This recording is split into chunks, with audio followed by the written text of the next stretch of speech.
Oh, là tu as acclamé pour moi. Est-ce que tu peux m'aider à acclamer pour Dieu?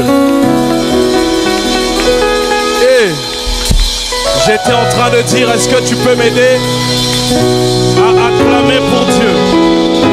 Oh, je disais, est-ce que tu peux m'aider à acclamer pour le roi des rois?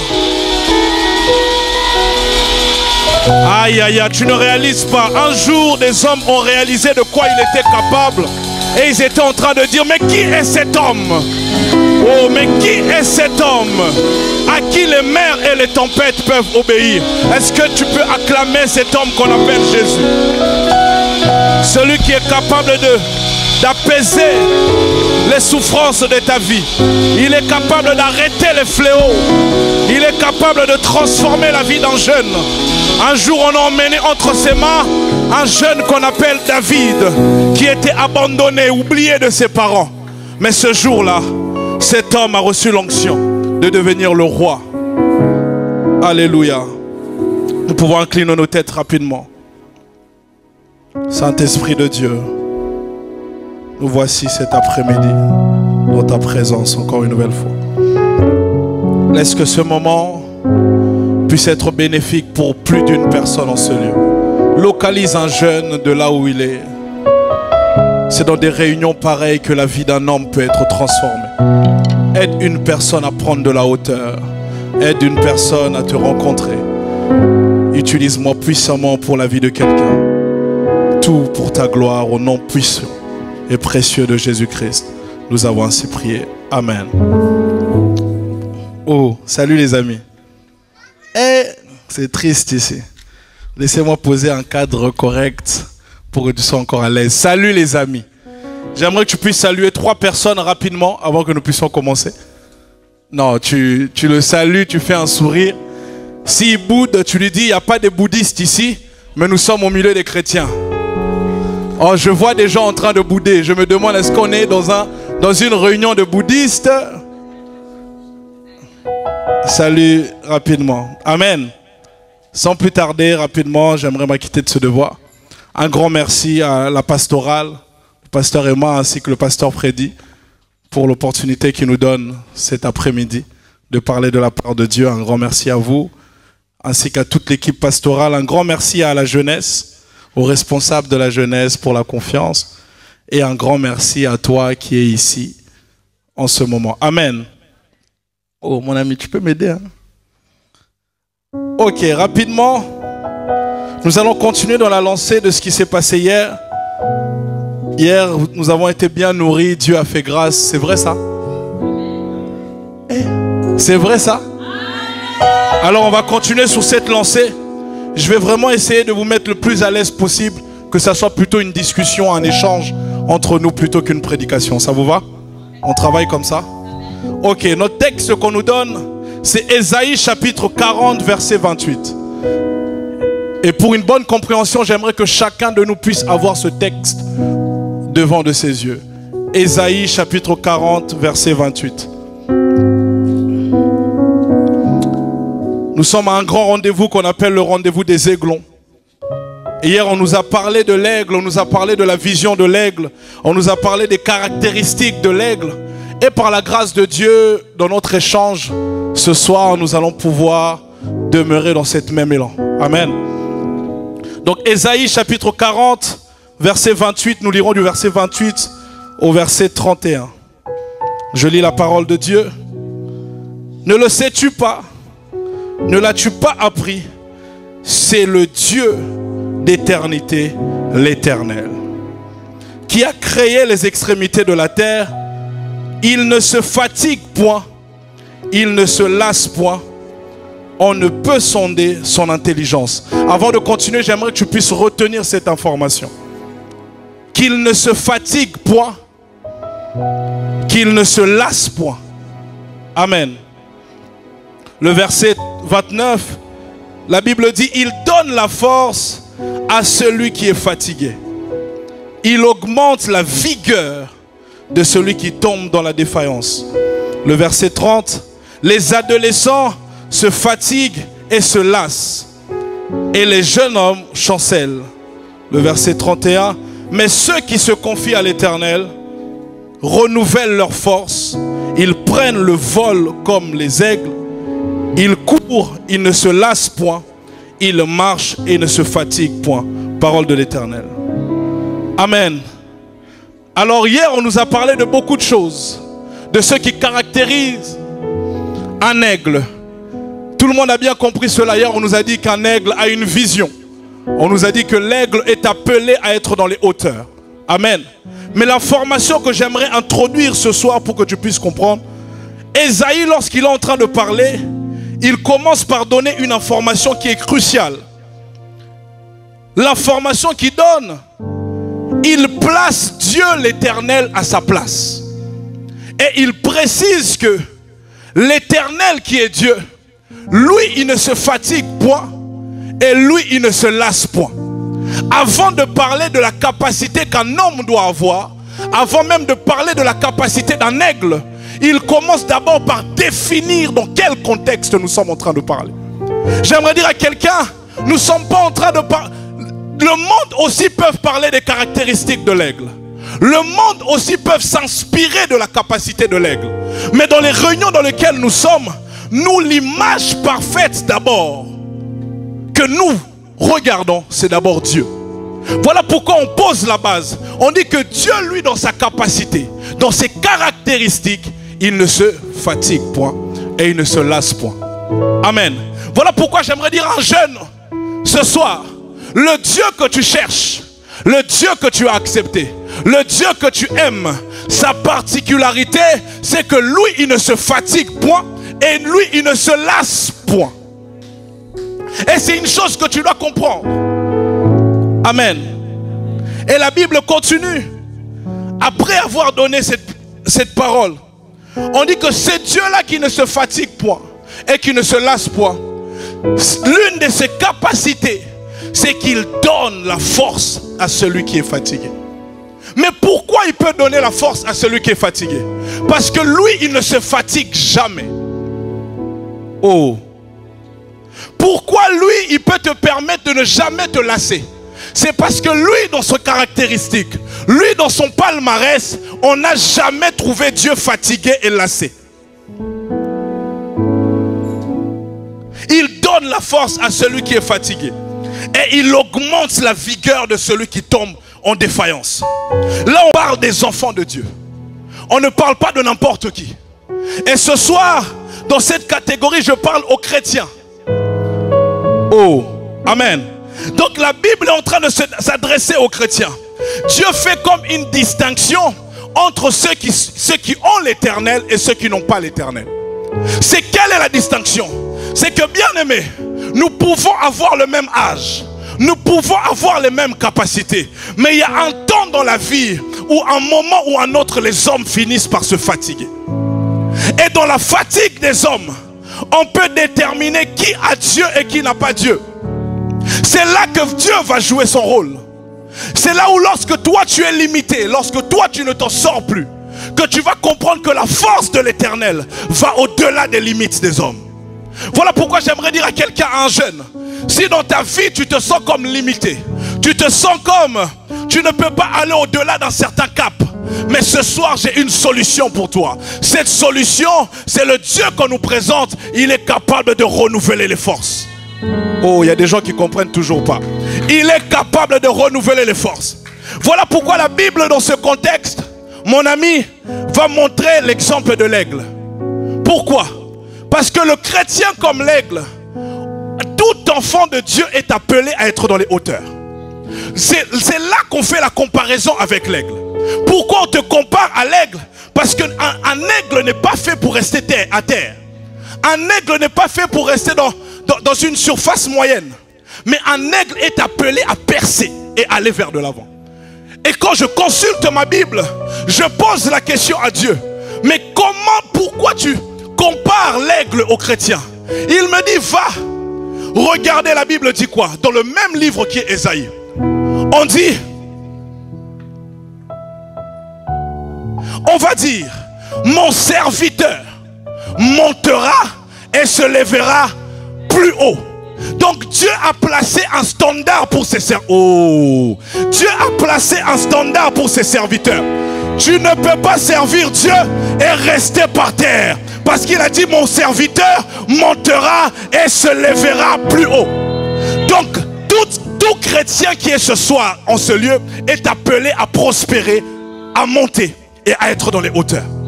Voilà pourquoi dans ce contexte, je te dis, on ne parle pas à n'importe qui. On parle aux enfants de Dieu.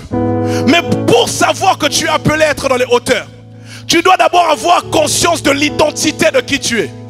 Voilà pourquoi la Bible commence par parler de la hauteur de Dieu, des capacités de Dieu. Pourquoi? Pour que tu comprennes. C'est ton identité qui fera que tu sois placé dans les hauteurs. Je vais te l'expliquer encore. Voilà pourquoi la Bible dit que Jésus, il nous a fait monter et il nous a fait asseoir où? À la droite du Père. Dites-moi, la droite du Père est où? Dites-moi, la droite du Père. Le Père, il est où? Non, répondez correct. Le Père, il est où? Le Père, il est où? Et lui, il nous a placés où? À la droite du Père. Ça veut dire que Dieu de base, la position initiale de tout chrétien, c'est une position des hauteurs. Voilà pourquoi je refuse à ta place d'avoir une vie banale. Tu ne peux pas être chrétien et avoir une vie médiocre. Tu ne peux pas être chrétien et avoir une vie d'échec. Pourquoi? Parce que le standard de Dieu, c'est que tu sois dans les hauteurs. Il a dit, mon serviteur montera. Est-ce qu'il y a un serviteur de Dieu en ce lieu? Est-ce qu'il y a un jeune qui sert Dieu? Est-ce qu'il y a un jeune ici qui est dévoué pour le service de Dieu? Et le Seigneur m'envoie ce soir pour te dire, ta place n'est pas dans la bassesse, mais ta place est dans les hauteurs. Alors ce soir, si tu étais dans la bassesse, je prie l'Éternel Dieu que sa main puissante là où tu es te prenne et te repositionne. Oh, et te repositionne là où tu étais censé. Aïe. Tu dois comprendre déjà, jeune, tu veux percer dans la vie, mais tu dois comprendre que c'est Dieu qui donne la capacité de percer. Tu ne peux pas vouloir réussir ta vie.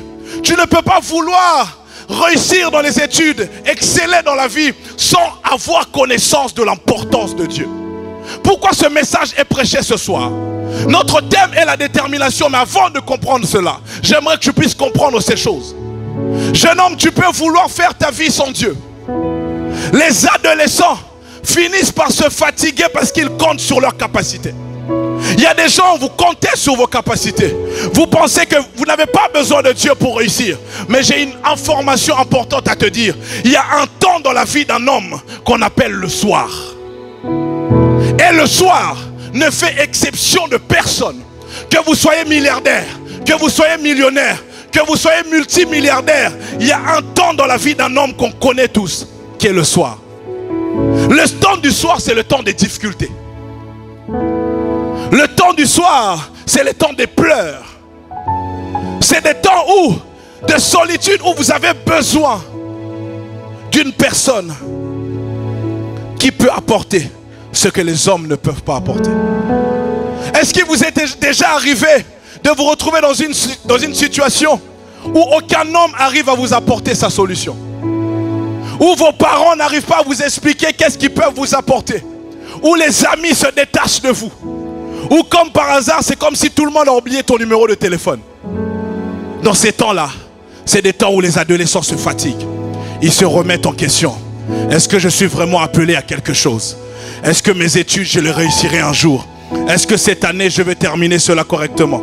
Et l'information que j'aimerais te dire, la particularité de ces hommes dont la Bible parle, des hommes qui se confient à l'Éternel, eux, dans ces temps difficiles, ils sont renouvelés.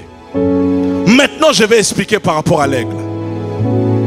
L'aigle a une particularité.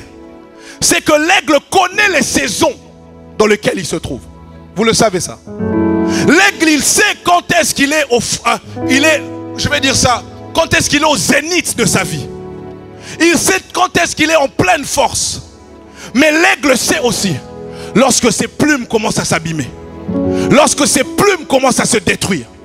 Et la particularité de l'aigle, l'aigle a une intelligence particulière. Lorsqu'il comprend que oui, je suis appelé à percer, mais j'ai comme un poids, je suis comme fatigué. Il faut que j'aille dans un rocher. Il faut que j'aille me préserver, me protéger. Et automatiquement, le fait que je suis dans le rocher, il me renouvelle. Oh! Et je pose la question à la Bible. Qui la Bible présente comme un rocher? On dit que le rocher des âges. On est en train de parler de Jésus. Donc toute personne qui se cache en Jésus a la capacité d'être renouvelée. Voilà pourquoi je pose la question à quelqu'un ici. Qui a besoin d'être renouvelé dans ses forces? Et je t'annonce que ce soir, Jésus est en train... Oh! Que Jésus est en train de renouveler les forces. Tu es fatigué dans tes études. Ce soir, Jésus va renouveler tes forces. Tu es fatigué dans tes relations. Ce soir, Jésus va renouveler tes forces. On dit que cet aigle qui a une vision, sa vision c'est quoi?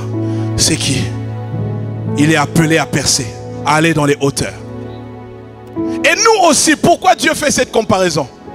Parce que toi aussi comme l'aigle, tu ne dois jamais aimer rester à terre.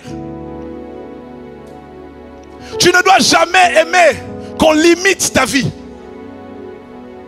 Parce que l'aigle est conscient que tant qu'il n'a pas percé, tant qu'il n'est pas dans les hauteurs, il n'est pas dans son environnement.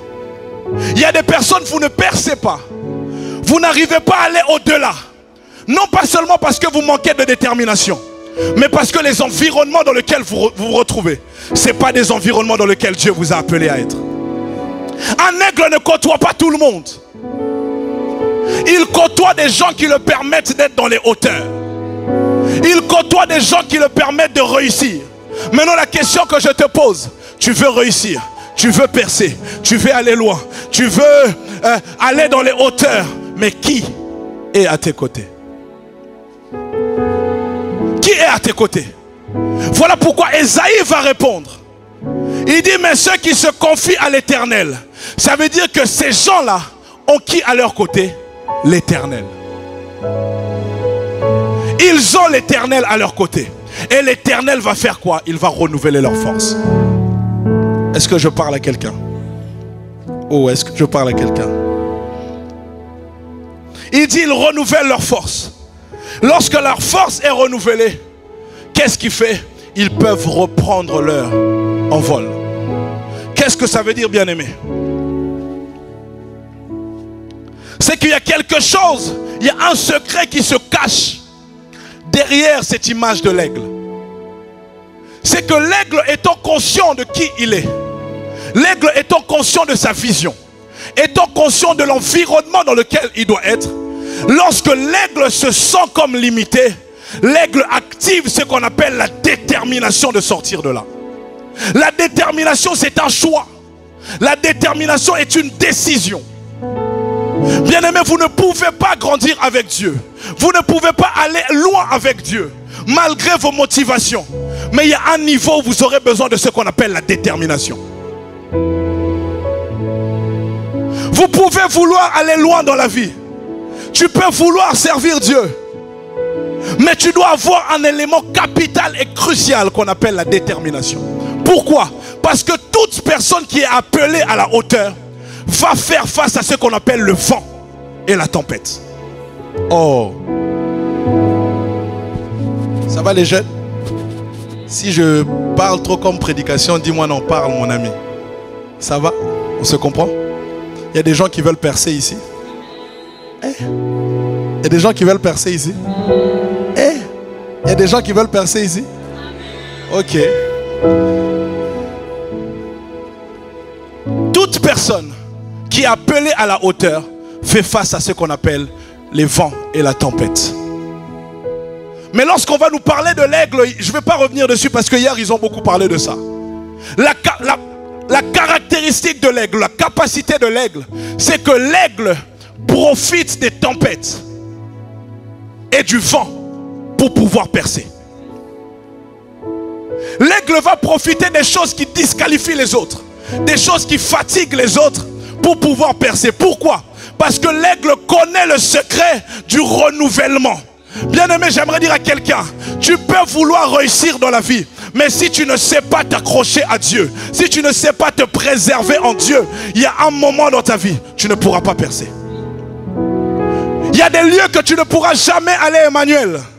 Malgré ton talent, malgré l'appel de Dieu qui est sur ta vie. L'appel et le talent ne suffit pas. Votre talent ne suffit pas. Si le talent suffisait, vous savez que le meilleur joueur du monde, ça serait peut-être pas Messi. Mais qu'est-ce qui fait qu'il y en a qui vont arriver à leur but, à leur vision, et d'autres ne vont pas atteindre leur vision? C'est ce qu'on appelle la détermination. Hier, on nous a parlé de la vision. L'aigle a une vision claire de ce qu'il doit faire. Bien-aimé, tu ne peux pas réussir dans la vie si tu n'as pas de vision claire de ta vie. La vision claire de ta vie te permettra d'être déterminé à réussir. Mais comment tu vas être déterminé si tu ne sais même pas où tu dois y aller? Il y a des gens, vous êtes ici, tu vis le jour le jour. Si je te pose la question, qu'est-ce que Dieu veut de toi plus tard? Est-ce que tu sais? Alors que tu ne peux pas percer, tu ne peux pas rester dans les hauteurs si tu ne connais pas le plan de Dieu pour ta vie. Est-ce que je parle à quelqu'un? Ça va? Ça va? Tu es appelé à une vie spirituelle supérieure. Tu n'es pas appelé à une vie spirituelle banale, ordinaire. Et là, je vais insister sur quelque chose. Jeune homme, jeune femme, Dieu ne nous appelle pas à des petits temps de prière. Détrompez-vous. La vie à laquelle vous avez embrasé, la vie chrétienne, c'est une vie de prière, est une vie de méditation. Pourquoi? Parce que la prière vous permettra de grandir spirituellement, donc d'aller vers les hauteurs. Et la méditation vous permettra de vous asseoir dans les hauteurs. Oh, il y a quelqu'un qui n'a pas compris ça. La prière te permet de monter dans les hauteurs, mais la méditation de la parole te permet de t'asseoir sur les hauteurs. Donc ces deux éléments, si vous ne l'exercez pas, vous ne pourrez pas atteindre la vision dans laquelle Dieu vous appelle. Vous ne pourrez pas atteindre le niveau dans lequel Dieu vous appelle. Je pose la question à un jeune ce soir, en quoi Dieu t'appelle? Tu es un aiglon, oui, c'est bien beau. Mais quelle est ta vision? Tu es un aigle, c'est bien beau. Tu vas être déterminé par rapport à quoi? Quelle est ta vision? Quelle est la vision de ta vie? Aujourd'hui, tu as peut-être 16 ans, 17 ans, 20 ans. Tu as peut-être 30 ans, 45 ans. Mais quelle est la vision de ta vie? Où vas-tu? Sans ces informations-là, Emmanuel, tu peux avoir les meilleures promesses du monde. Un homme a dit, vous voulez savoir là où il y a plus de promesses? Ça se trouve dans les cimetières. Ces hommes-là étaient comme nous. Mais sauf qu'ils n'avaient pas une vision claire de leur vie. Ils sont morts avec leurs promesses. Mais nous refusons dans ce programme qu'un jeune meurt avec ses promesses, qu'un jeune meurt avec sa vision. Voilà pourquoi vous devez avoir une vision claire dans votre vie. Et la personne apte à te donner une vision claire dans ta vie, c'est la personne de Dieu. Parce que Dieu, la Bible va dire dans le livre d'Ésaïe, il sonde, il connaît. Il te connaît plus que tout le monde. Personne ne peut t'aider à percer dans la vie si ce n'est que celui qui te connaît. J'aimerais dire à un papa, à une maman, il y a des niveaux qu'on n'atteindra jamais si celui qui nous a créés n'est pas le moteur de votre vie. Je ne peux pas continuer ce message. Je ne peux pas te parler de la détermination sans te parler que ta vie doit être entre les mains de Dieu. Tu ne peux pas vouloir percer, aller loin si Dieu n'est pas le maître de ta vie. Il y a une chose, maman, que je dis toujours. Lorsque Jésus se présente, il dit, je suis le chemin, la vérité et la vie. On est d'accord? Ça veut dire, en dehors de lui, ces trois choses, on ne peut pas les vivre et les expérimenter. En dehors de Jésus, même ta destinée, tu ne peux pas la vivre. Oh, est-ce que je parle à quelqu'un? Là, je ne veux pas prêcher, j'ai envie de parler. Ça va? On comprend? Donc la première des choses que j'aimerais que tu saches, qui es-tu? Jeune, qui es-tu? Est-ce que tu es dans la catégorie de ceux qui se confient à l'Éternel? Est-ce que tu es dans la catégorie de ceux qui ont une vision claire dans leur vie? Est-ce que tu es dans la catégorie des personnes qui savent où s'agripper, où se protéger, où aller récupérer de la force? Si tu n'es pas dans cette catégorie, la première des choses que je te demanderai ce soir, c'est de rejoindre cette catégorie qu'on appelle la vie chrétienne. Peut-être que tu es jeune, tu as vécu ta vie comme tu voulais. Tu n'as jamais compris l'importance de Dieu. Ce soir, je te donne l'opportunité, avant de parler de ces choses, d'accepter et de recevoir celui qui peut renouveler, celui qui peut donner de la vitesse et celui qui peut donner de l'envol. Tu ne pourras pas prendre de l'envol si lui n'est pas maître de ta vie. Tu ne pourras pas prendre de l'envol si lui n'est pas en train de conduire ta vie. Est-ce que je parle à quelqu'un? Je cale ce témoignage. Vous savez, il fut un temps, j'étais jeune, j'avais plusieurs projets. Là, quand vous allez me regarder comme ça, vous allez dire, ah, tu as joué au foot, toi? Oui, j'ai joué au foot. Mon ami, j'étais déterminé à percer dans le foot. Toute ma vie, j'étais intéressé que par ça. J'étais le genre de personne qui pleurait lorsque je ne pouvais pas aller à l'entraînement. Jusqu'un jour, je me suis retrouvé dans une réunion. Involontairement, je ne voulais pas aller dans cette réunion. On m'a forcé à aller. J'arrive dans cette réunion et une dame se met à parler. Et cette dame est en train de parler. Elle me parle, elle me dit, Dieu me dit de te dire ceci, ceci, ceci. Et parmi les choses que Dieu disait, que si tu ne marches pas avec moi, si tu ne te mets pas en ordre avec moi, il n'y a rien qui ira dans ta vie. Ce jour-là, pourquoi j'ai été déterminé à quitter les anciennes choses et à commencer les nouvelles choses? Parce que j'avais une révélation et une information importante sur la personne de Dieu. Vous ne pouvez pas être déterminé dans la vie chrétienne.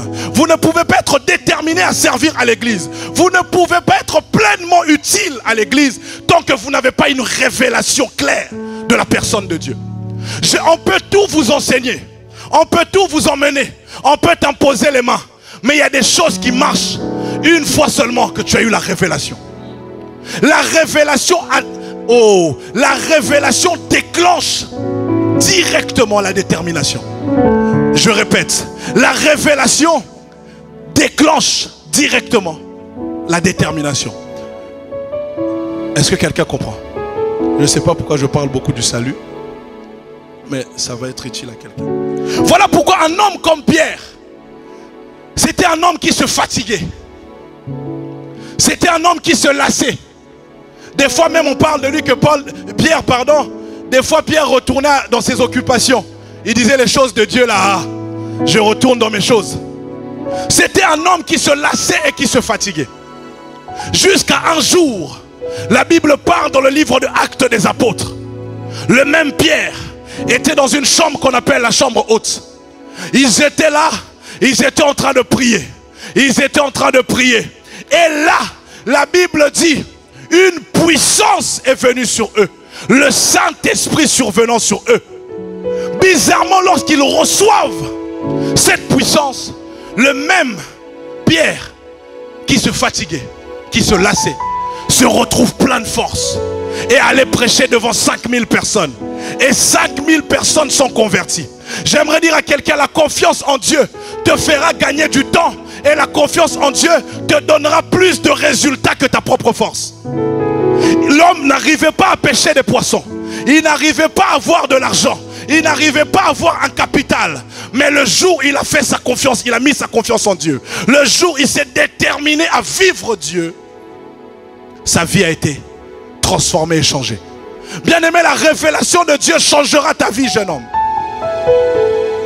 Vous devez premièrement chercher la révélation de Dieu. Peu importe ton âge. Tu veux percer, c'est bien. Tu veux avancer dans la spiritualité, c'est bien. Tu veux servir puissamment Dieu, c'est bien. Mais la première des choses, la première étape, c'est la révélation de Dieu. Parce que la révélation de Dieu, comme je suis là, pourquoi je suis déterminé dans ce que je fais?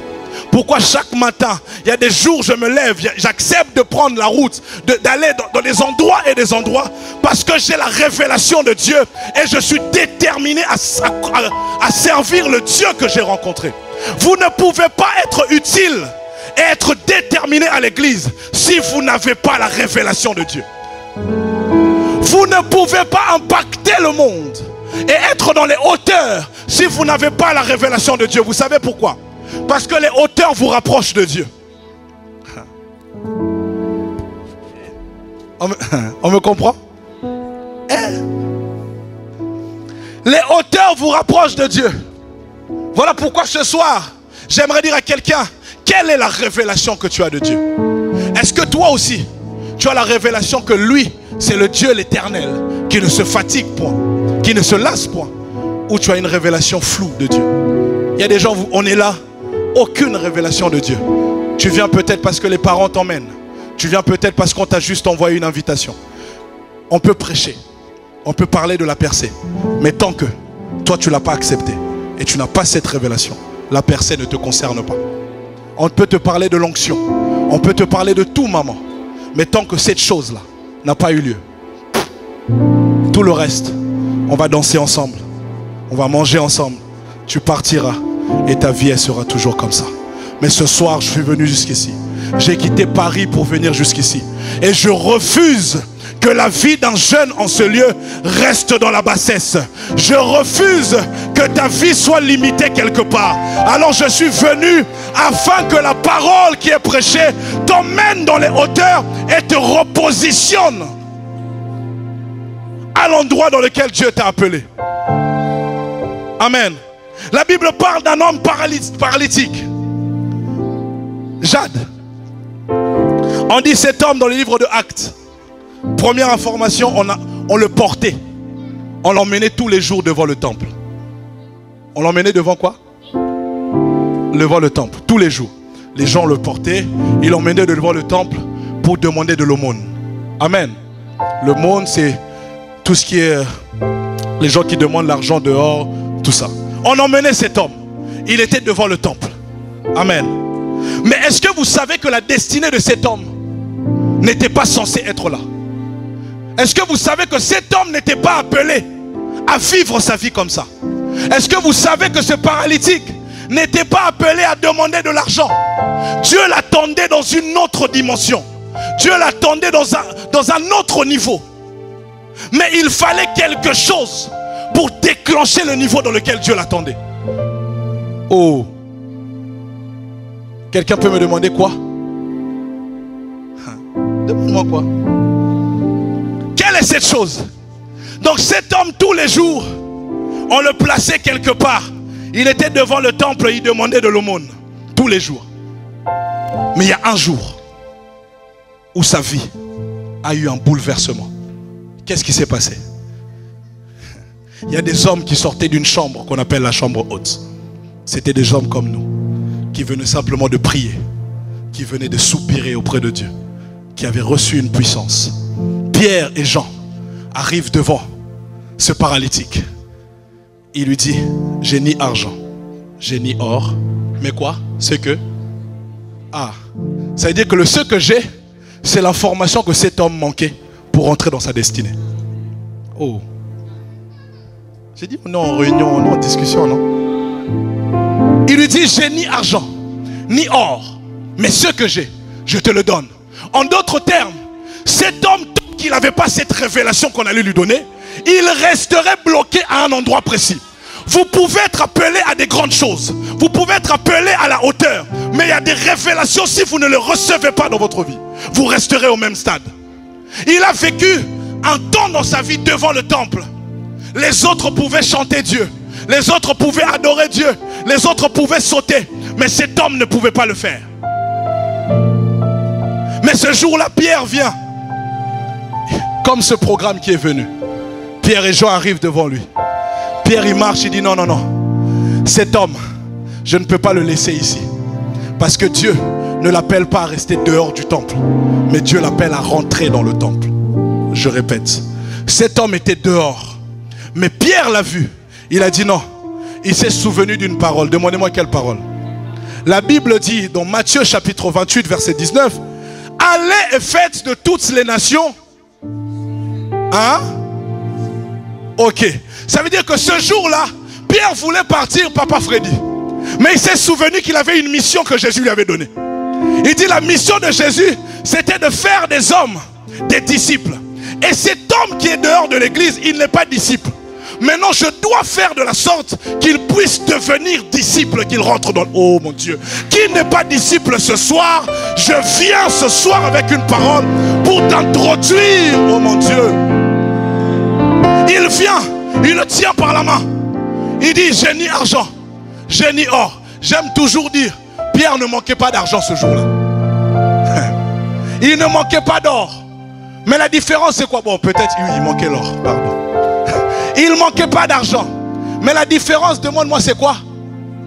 Il savait que l'argent qu'on donnait à cet homme n'a jamais changé sa destinée. Tous les jours, il était devant le temple. On lui a donné l'argent, mais il était toujours au même endroit. Maintenant, qu'est-ce que moi je peux lui donner qui va le délocaliser et le positionner, oh mon Dieu, là où Dieu veut qu'il puisse être? Voilà pourquoi ce soir, je viens afin que Dieu, par sa main puissante, te délocalise de là où tu es et te positionne dans ta... Et là, il lui dit, ce que j'ai, je te le donne. Ce que j'ai va guérir l'handicap de cet homme. J'ouvre une parenthèse, permettez-moi. Parce qu'il y a un goût dedans. Amen. Amen. Je peux ouvrir la parenthèse? Mon ami, un jour, un homme qu'on appelle David était dans un conflit et il s'est énervé contre les paralytiques et les infirmes. Il prend la décision. Il dit, plus aucun infirme et paralytique rentrera dans le temple. Oh. Il dit, plus aucun paralytique et infirme ne rentrera dans le temple.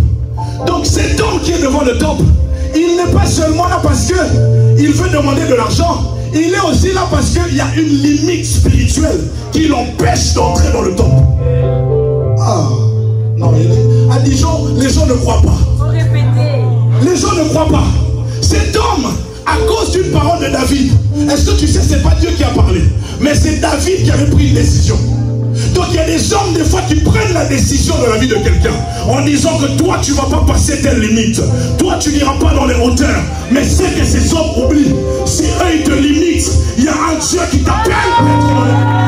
Voilà pourquoi j'annonce à quelqu'un, toute limitation qu'on a imposée sur ta vie, ce soir Dieu vient te positionner au-dessus. Pourquoi? Lorsqu'on positionne les limitations, ils oublient des caractéristiques de l'aigle. L'aigle aime les épreuves, l'aigle aime le vent et l'aigle aime la tempête. À chaque fois que tu mets des limitations, tu donnes la possibilité à l'aigle de percer en... Voilà pourquoi je dis à un jeune, aime les choses compliquées dans la vie. Même si les épreuves arrivent, même si ça te fait pleurer, même si ça te fatigue, derrière ces épreuves, profite pour prendre ton... Oh mon Dieu, profite pour prendre ton envol. Profite. Le vent ne tue pas l'aigle. La tempête n'arrête pas l'aigle. Mais le vent et la tempête propulsent l'aigle. Voilà pourquoi j'ouvre une parenthèse. Toutes ces choses que je te dis, ça t'aidera à être déterminé à là où tu peux aller dans la vie. Un jour, la Bible parle des frères d'un homme qu'on appelle Joseph. Il décide que cet homme, amen, notre père l'a donné un vêtement. Notre père l'a trop élevé dans la famille. Mais nous, on va arrêter ça. Donc le père de Joseph voulait que Joseph puisse être dans la hauteur. Mais ses frères ont décidé que non, cet homme, on ne le laissera pas atteindre la hauteur. Parce que cet homme n'avait rien demandé, pasteur Freddy. Un jour il dormait, il n'a rien demandé, ce jeune. Il était comme toi. Dieu est venu en songe lui montrer des choses. Lui montrer qu'il avait l'étoile de pouvoir gouverner. Qu'il avait les capacités de régner et d'être au sommet. Il raconte ça à sa famille. Sa famille dit, tu es orgueilleux toi. Donc toi tu veux marcher sur tes parents. Tu veux marcher sur... C'est comme les gens qui te disent, non, arrête ce que tu fais. Ça ne sert à rien de faire beaucoup d'études. Donc toi tu veux marcher sur ta génération. Qu'est-ce qui se passe? Joseph, un jour ses frères se décident. Ils disent, ok, ce songeur, on va arrêter ses rêves. Il avait une vision et les hommes ont décidé d'arrêter sa vision. Et qu'est-ce qui va se passer, maman? Ils vont faire l'erreur de le mettre et de le jeter dans une citerne. Hein? Je vais dire ça différemment. Là, il y a un trou ici. Ces hommes font l'erreur, hein, de le mettre dans un trou. Lorsqu'ils le positionnent dans le trou, ils se disent dans le trou, personne ne va le voir. Ils se disent que dans le trou, il ne s'en sortira pas, Pasteur Freddy. Ils se disent dans le trou, il a à gauche, il n'y a personne, à droite, il n'y a personne, devant, il n'y a personne, derrière, il n'y a personne. Mais ils oubliaient quelque chose. Qu'est-ce qu'ils oubliaient? À chaque fois que tu isoles un homme de l'environnement, tu lui donnes la possibilité d'entendre Dieu. À chaque fois que tu mets l'aigle dans une position du rocher, à chaque fois que tu laisses l'aigle aller tout seul s'enfermer quelque part, tu donnes la capacité à l'aigle de voir ses plumes être renouvelées.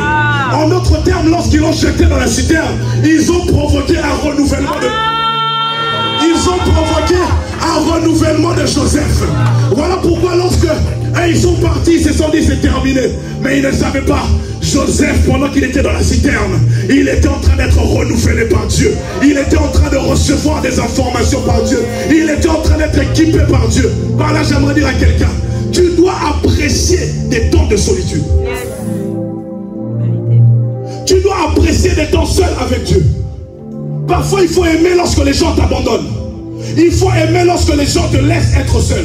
C'est le meilleur moment pour être rechargé. C'est le meilleur moment où Dieu va équiper une personne. Je vais vous expliquer. La Bible dit, j'ai emmené mon peuple dans le désert. Afin de quoi? De lui parler. Le désert, il n'y a personne. Donc la seule voix que tu peux entendre dans la citerne, c'est Dieu. Ils t'ont simplement arrangé et ils t'ont mis dans une position où tu pouvais clairement entendre Dieu. Lorsqu'ils le mettent dans la citerne, ils ne savent pas qu'un aigle, à chaque fois qu'il voit le vent, à chaque fois qu'il voit la tempête, sa joie éclate. Pourquoi? Parce que le vent et la tempête lui donnent de la vitesse, lui permet de prendre beaucoup plus de vitesse. Lorsqu'ils l'ont mis dans la citerne, ils l'ont donné l'opportunité de rencontrer sa destinée. Ah, ils l'ont donné l'opportunité d'être positionné. Voilà pourquoi je te dis, aime les temps personnels avec Dieu. Pourquoi? Parce que en le mettant dans la citerne, Joseph était seul à seul avec Dieu.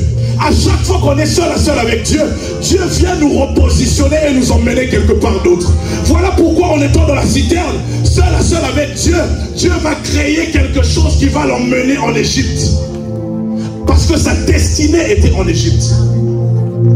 Mais ce que j'aime avec Joseph, c'est sa détermination à atteindre le but. Bien aimé, si vous avez un rêve que Dieu vous a donné, vous avez une vision que Dieu vous a donnée, vous devez être déterminé malgré les épreuves. Vous devez vous accrocher malgré les épreuves. Pourquoi? Parce que malgré les épreuves, vous avez avec vous celui qui renouvelle les forces. Vous avez avec vous celui qui vous tient par la main, vous relève et vous emmène quelque part.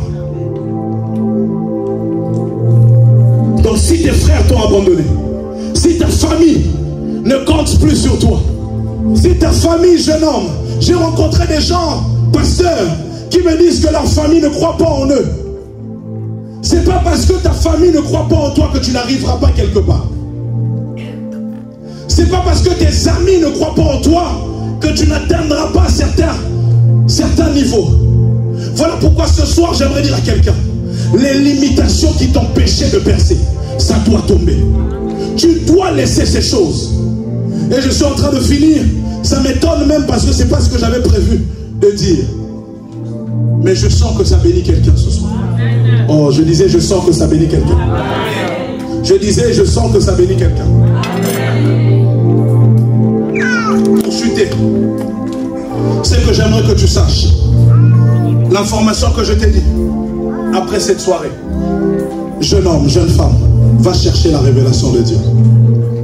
Ce programme a pour but non pas te donner l'amour de là-haut, l'amour d'exceller, l'amour de percer, mais d'abord te donner l'amour de Dieu. Et l'amour de Dieu te permettra de percer et d'exceller. Je répète, ce n'est pas un programme de développement personnel.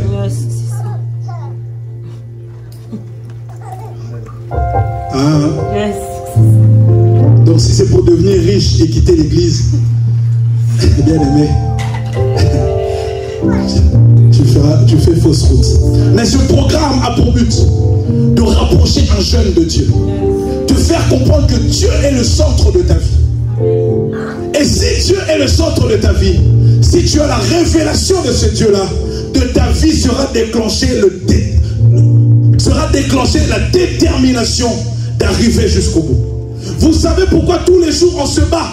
Pourquoi tous les jours on vient à l'église? Pourquoi tous les jours on médite? Pourquoi tous les jours on cherche Dieu? Parce que nous avons l'assurance du salut. Et cette assurance du salut nous permet d'être déterminés à aller jusqu'au bout de la course. Voilà pourquoi un aigle ne s'arrête jamais en cours de chemin. Un aigle ne s'arrête jamais malgré les épreuves. Parce que l'aigle connaît sa destination. Est-ce que quelqu'un ici connaît sa destination? Est-ce que quelqu'un ici connaît sa destination? Si tu ne connais pas ta destination, tu auras du mal à être déterminé dans la vie. Si tu ne connais pas ta destination, tu t'arrêteras à chaque pas. Tu as un projet, tu veux le réaliser. Si toi-même tu ne crois pas en ce projet, tu feras ça. Et jusqu'un jour, on ne parlera plus de ce projet. Mais ce qui te permet d'atteindre ta vision, c'est la connaissance de la personne avec qui tu es, la connaissance de qui toi-même tu es et la connaissance de ta vision. Est-ce que quelqu'un comprend quelque chose? Amen. Voilà pourquoi je pose la question à quelqu'un ici. Peut-être que tu es là. On parle de ces choses, mais tu ne connais pas encore Jésus. On t'a parlé brièvement de lui. Tu as envie de percer, tu as envie de vivre ces choses. Mais Dieu, toi, tu ne le connais pas. Tu as envie de le connaître. Ce soir, l'opportunité t'est donnée de pouvoir le connaître. Amen. Amen. Ça va? Amen. On est en conflit? Non. Sûr? On est ensemble. Ah, Dieu te bénit. Amen. Amen. Je vais m'arrêter là, par la grâce de Dieu. Mais avant de laisser le micro, je te donne cette opportunité par la permission du pasteur, si c'est possible. Tu es là, tu es jeune, tu as beaucoup de vision, tu as beaucoup de choses que tu veux faire dans la vie. Tu es là, peut-être que tu viens par le moyen des parents, mais tu as envie de connaître ce Dieu, tu as envie de rencontrer ce Dieu, tu as envie de vivre pour ce Dieu, d'être déterminé pour ce Dieu. L'opportunité t'est donnée pendant ces quelques minutes. Si tu es là, tu lèves simplement ta main. On t'a parlé de Dieu, on t'a parlé de Jésus, tu ne le connais pas plus que ça. Mais tu as envie d'aller loin, cette parole t'a touché. Tu sens au fond de toi que tu as besoin de connaître Dieu. Tu as besoin de le vivre. Tu as commencé des choses, mais tu sens comme si tu es limité. Tu es bloqué quelque part, ça ne marche pas. Tu sens comme si ta vie est limitée à un endroit, tu ne peux pas percer au-delà. Alors ce soir, l'opportunité t'est donnée. Lève simplement la main rapidement avant que je lâche le micro. Est-ce que tu es là? Il n'y a pas que toi, frère. Que Dieu te bénisse. Bien aimé, levez les mains rapidement. Rapidement pour que nous puissions laisser. Il y a plus que 2 personnes. Et c'est l'opportunité qui t'est donnée. Il y a plus que 2 personnes. Rapidement. Je le sens dans mon cœur, il y a plus que 2 personnes. Saint-Esprit de Dieu. Ne me regardez pas. C'est vous et vous. C'est votre destinée. C'est votre jeunesse. Tu es là. Tu peux te lever simplement. Là où tu es. Est-ce que nous pouvons les encourager, s'il vous plaît? Tu veux percer. Tu sens que Dieu t'appelle à la hauteur. Mais tu sens des barrières. Tu ne connais pas Dieu. Ta vie est limitée. Les choses ne marchent pas. Il reste 2 personnes. Après, nous passons. Que Dieu vous bénisse. Est-ce que les gens peuvent venir devant? Amen. Vous pouvez avancer, s'il vous plaît. Même si tu es venu avec moi, tu sens que cette parole est pour toi. Ne rate pas, là je ne suis pas ton ami. Là je ne suis pas venu avec toi. Là je suis évangéliste.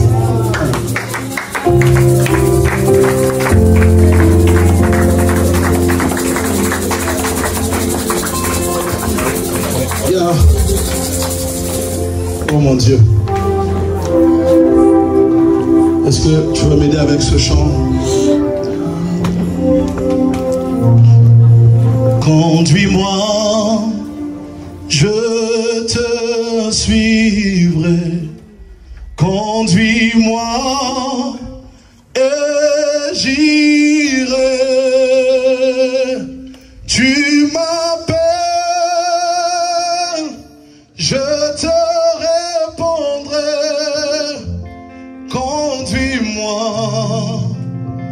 et j'irai. Tu m'appelles, tu m'appelles, tu m'appelles. Je te répondrai, je te répondrai. Conduis-moi, conduis-moi et j'irai. Oui, tu m'appelles, tu m'appelles. Je te répondrai. Conduis-moi. On y va ensemble, s'il vous plaît. Oh oui, tu m'appelles. Oui, tu m'appelles. Je te répondrai. Oui, conduis-moi. Et c'est très simple. Oh oui, tu m'appelles. Oui, tu m'appelles. Je te répondrai. Je te répondrai. Oui, conduis-moi. Et c'est simple. Yahweh, tu m'appelles. Oui, tu m'appelles. Je te répondrai. Oui, conduis-moi. Conduis-moi.